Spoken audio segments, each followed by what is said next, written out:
Robert Mueller closed shop, finding no crimes and no collusion with the Russians. What has the $25 million probe produced?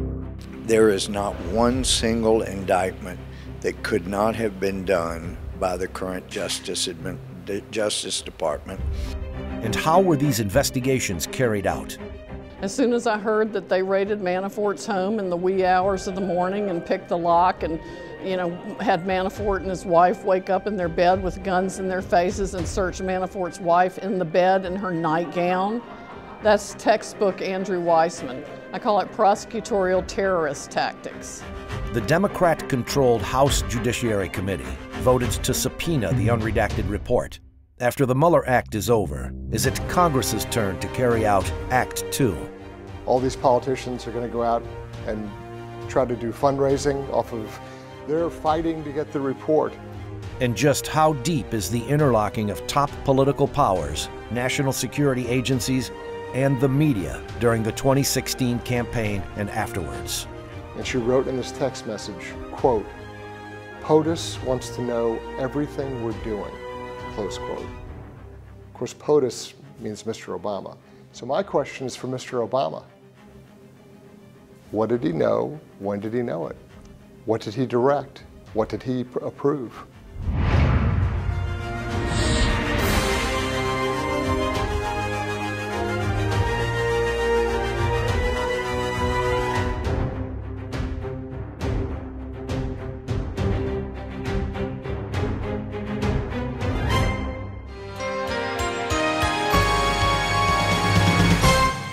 Welcome to Zooming In. I'm Simone.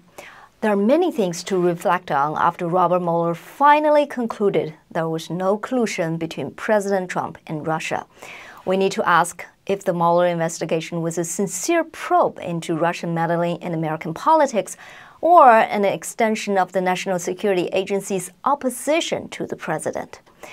More importantly, we need to know what exactly was the syndicate behind the Russian collusion hoax that included a presidential campaign, the FBI, the Justice Department, and their allies in the media who injected high tales from the Russians into the country's bloodstream. In this edition of Zooming In, we look for lessons learned for our new post-Mueller world.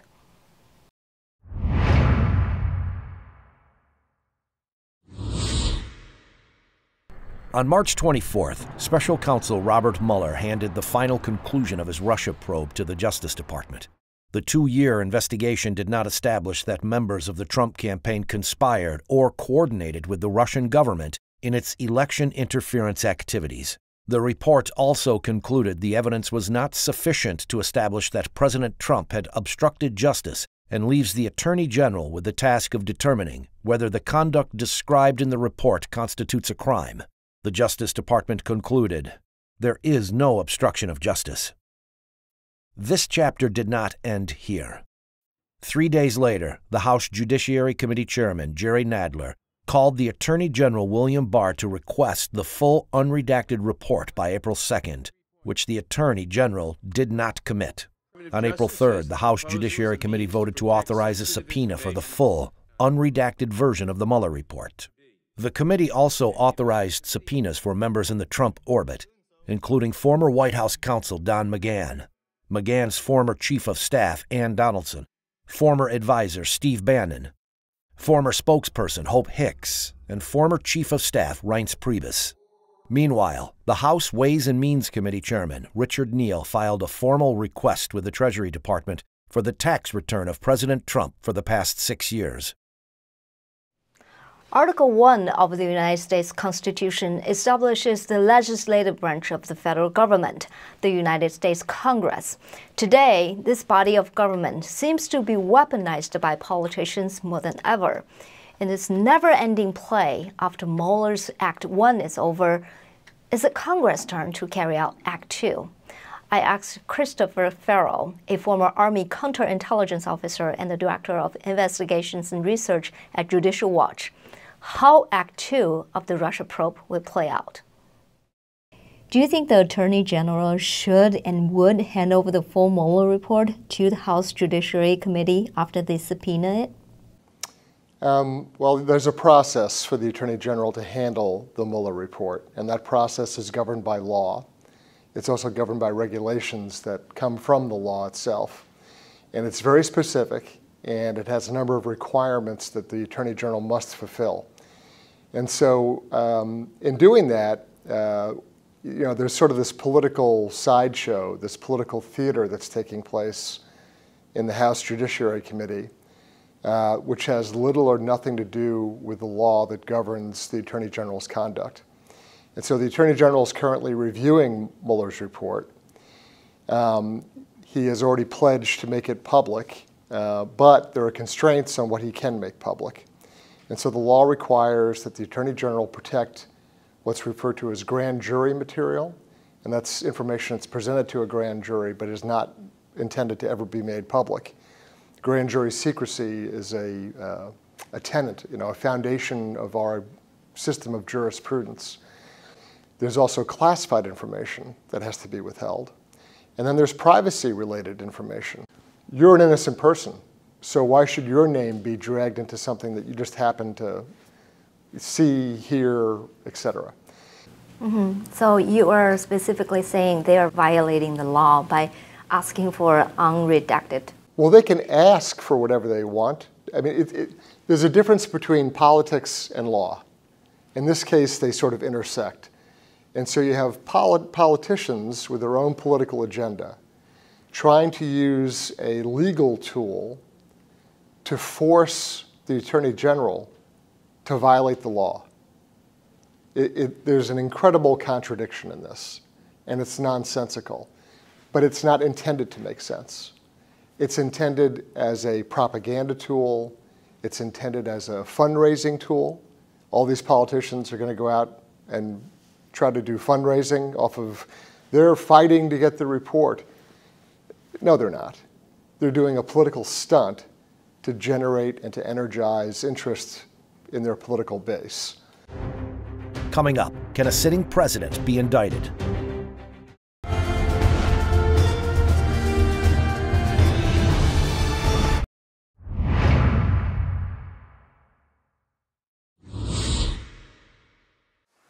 The U.S. Justice Department has a decades-old policy that a sitting president cannot be indicted. This policy was adopted by the DOJ's Office of Legal Counsel in 1973 during President Richard Nixon's Watergate scandal. Nixon resigned in 1974 under the impeachment pressure from the House of Representatives. This is why the House Judiciary Committee named Nixon as a, quote, unindicted co-conspirator. It was also part of President Gerald Ford's motivation to pardon Nixon, to shield him from future indictments, since he no longer had the protection of being president. DOJ reaffirmed the policy in a 2000 memo and concluded that criminal charges against a president would violate the constitutional separation of powers, delineating the authority of the executive, legislative, and judicial branches of the U.S. government. In practice, indicting a sitting president is subject to procedure conflict. In the case of the Mueller probe, the special counsel and his staff were not independent of the Justice Department or its chain of command. Deputy Attorney General Rod Rosenstein appointed Mueller and launched the investigation, and throughout its active phase, Mueller reported to Rosenstein, and his decisions were subject to Rosenstein's approval. Because Rosenstein and Mueller and everyone else in the Justice Department works for the president, if Mueller indicted Trump for obstructing justice, he could order Mueller to withdraw the charge or fire Mueller and hire someone else to withdraw the charge. This is why the president cannot be indicted. Constitutionally, you cannot have the sovereign working against himself. As a practical matter, no president would allow one of his subordinates to prosecute him, let alone indict him. For these reasons, the framers placed the power to impeach, which is the constitutional equivalent of an indictment, with the House of Representatives. Once impeached, the president is literally put on trial in the Senate, presided over by the Chief Justice. The Mueller report is over, but constitutionally the real action has always been in the House, and with Democrats winning control of the chamber in the 2018 midterms, House Democrats are taking center stage. Texas Republican Congressman Louis Gohmert is a former state judge and one of the most senior Republicans on the House Judiciary Committee. Any move to impeach President Donald Trump must go through his committee.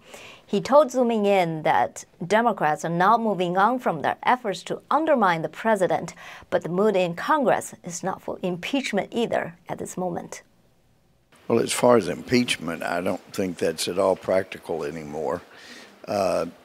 There are rumors from people within the special counsel's office that are leaking out that there's more than the summary indicated, but you also have to understand anybody in the special counsel's office that's leaking that information may well be criminals themselves for leaking that information. So if you want to take the word of potential criminals who were working in the special counsel's office, then that's fine. But I think we need an investigation into all the leaking that's gone on by criminals that are supposed to be ferreting out and punishing justice when actually they're the perpetrators.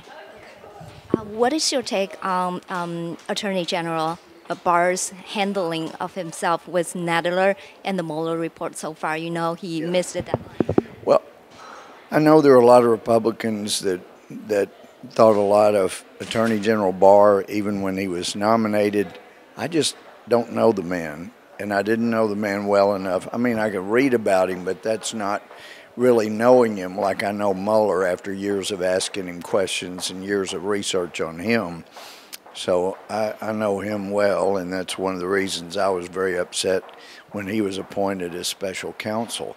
But as far as Attorney General Barr's conduct since being confirmed and made Attorney General, I was a bit skeptical because I knew he had been there before and was friends with some of the people that I consider deep state and problems. But I think he's comported himself extremely well and is actually restoring some of the dignity to the office as head of the Department of Justice. He offered to testify before your committee May 2nd. What other questions are you going to ask him? Well, I don't know. I have more questions for Mueller than I do Barr. I would really like to have Mueller back in front of our committee. He hasn't been here to testify before our committee since he became special counsel. He had all kinds of bases for recusal himself, all kinds of reasons he should never have accepted the job if he were an ethical, moral person concerned about justice. But he did. We do also know absolutely that there was a conspiracy between a foreign agent named Steele and the people who were foreign agents in Russia with whom he worked, with the Clinton campaign and with high-level officials at the Department of Justice and the FBI. That's where the criminal conspiracy needs to be investigated. That's where the real problem is, and I hope now we'll get around to doing that. How likely is that going to happen, that investigation? It will not be as a result of a demand from the Judiciary Committee, as I would have hoped, because our chairman has made clear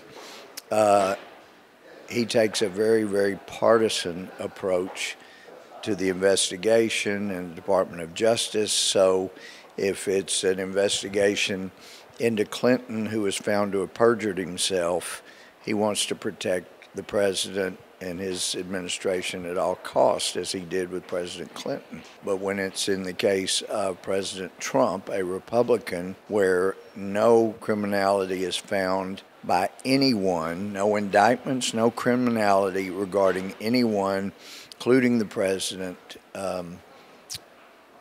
with any type of conspiracy with Russia, he still wants to persist and prevent a true investigation into the real crimes that occurred. But the truth is, you look at all the indictments that came as a result of the special counsel, there is not one single indictment that could not have been done by the current Justice Department. Coming up, is the deep state the new fourth estate?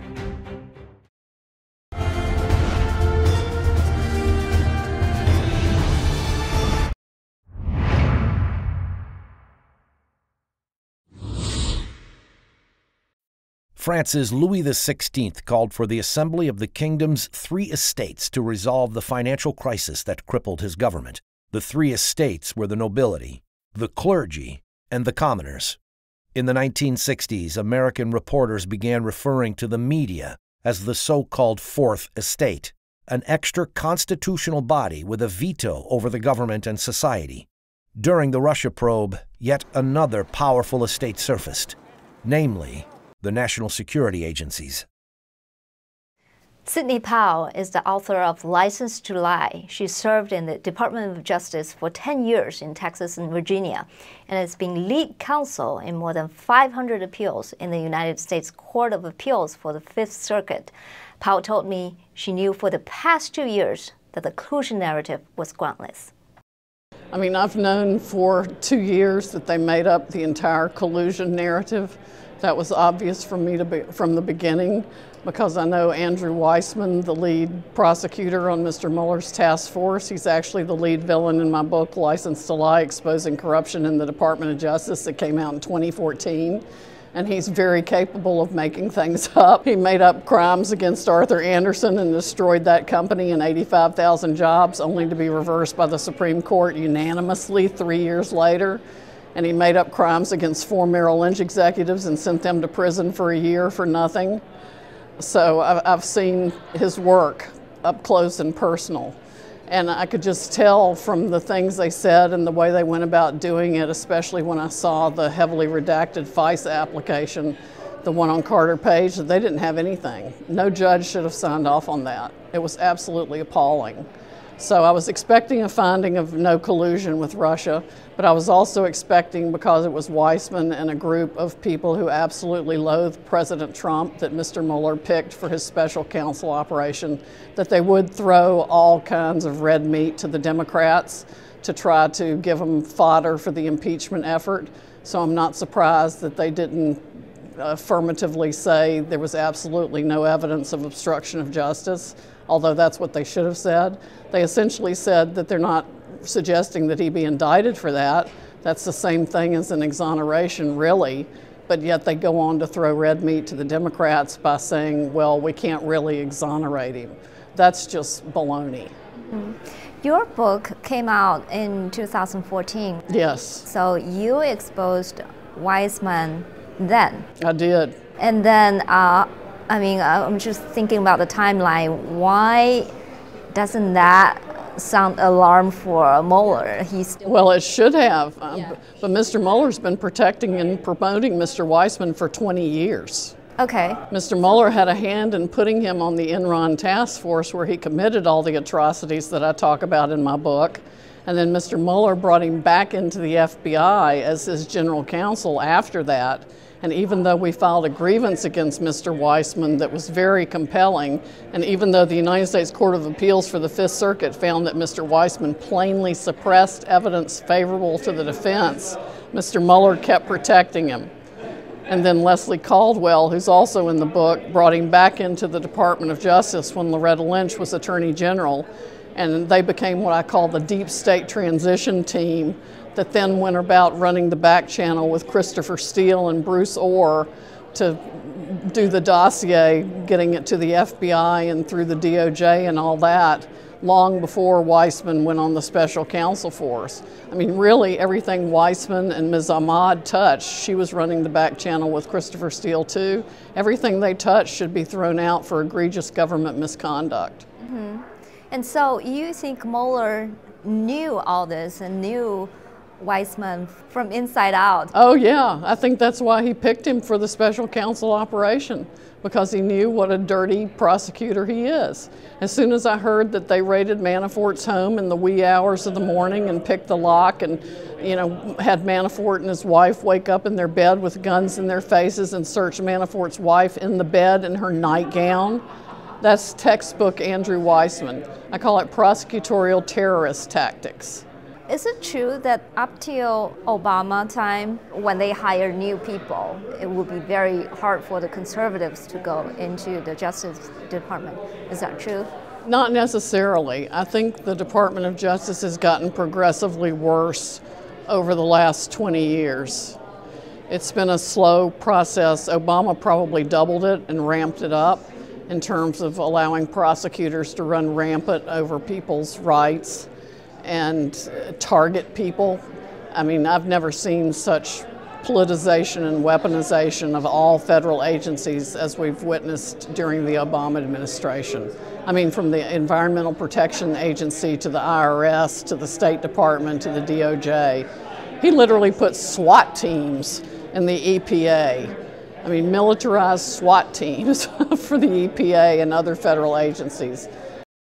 Never before in American history have the national security agencies worked so closely with one presidential candidate and against another, and then continuing that opposition after their candidate lost the election.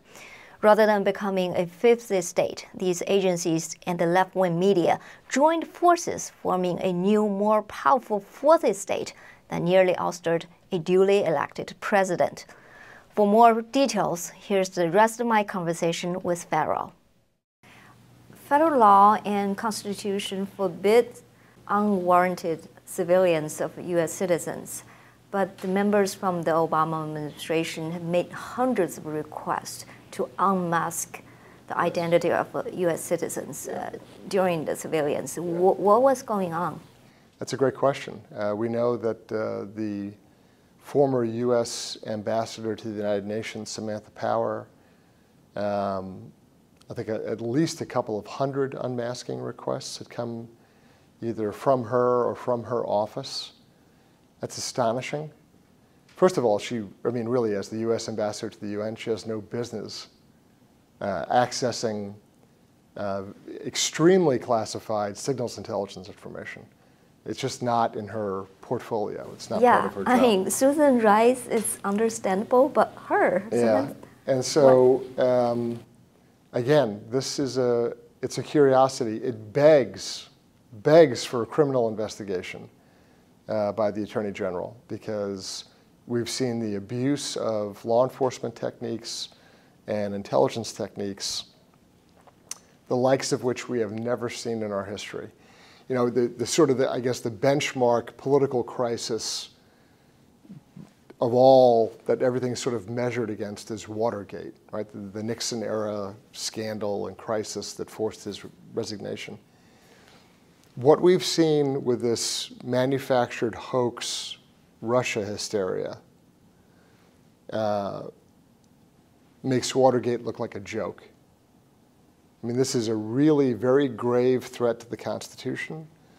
It's a criminal, corrupt abuse of our law enforcement and intelligence services to go after a political candidate and really to try to manufacture or orchestrate a coup. We've never had that sort of a planned, deliberate revolt emanating from our government against the sitting president. Nothing like it. Are those individuals intentionally targeted? That's my question, by the Obama administration. Yeah, I mean, it's not something that you just sort of do by accident, or it's not a cavalier sort of, you have nothing else to do this afternoon, so why not go unmask some people? It's a very serious, very deliberate process that really should have set off alarm bells at the National Security Agency, because it is rare, it is exceptional, there are very specific requirements. It's not done very often, and when you see Samantha Power submitting 200 and some odd requests, somebody somewhere, you would think, would have said, this is highly irregular. We have never seen this before. Why, from this person with such urgency, looking at these people? It's an aberration that is extremely alarming. How would you describe the interlocking of the Clinton campaign, national security agencies and the media in 2016 campaign and afterwards? Sure. I mean, if you're looking for a conspiracy, a real conspiracy, look at the very cozy relationships between Clinton campaign officials, various persons in the Department of Justice and the FBI, the manufacturers of the phony dossier. And I mean, what that really gets to, I think, particularly when you take into account the Department of Justice and the FBI throughout the Clinton email investigation, when they knew that she had committed crimes. And very specifically, I can tell you, 18 United States Code, Section 793F, which is the mishandling of national defense information. Without a doubt, Mr. Comey manufactured a new requirement under the law, something concerning intent, which is not in the law. But they bent over backwards to absolve her of any wrongdoing because they didn't want to have the Democratic nominee for the president to be indicted, right? I mean, a little bit of a public relations problem there. But I think even larger, the greatest question goes back to a text that Lisa Page sent to Peter Strzok. And she wrote to him very excitedly because she was preparing talking points for the director of the FBI, Mr. Comey, to go brief the president on their activities going after Trump. And she wrote in this text message, quote, "POTUS wants to know everything we're doing," close quote. Of course, POTUS means Mr. Obama, right, the president at the time. So here's Lisa Page. She's thinking about this briefing she's preparing for the FBI director because she knows he's going to go see the president. And she tells Strzok, who's the chief investigator in all of this, POTUS wants to know everything we're doing. And that was in September of 2016. So my question is for Mr. Obama. What did he know? When did he know it? What did he direct? What did he approve? The story of how Democrats and their allies inside government and media tried to overturn the 2016 presidential election is still unfolding. Stay with Zooming In as we continue to cover all the development in depth. Let me know what you think on Twitter at ZoomingInSimone. You can also join the conversation on our Facebook page and subscribe to our YouTube channel, Zooming In with Simone Gao. Goodbye until next time.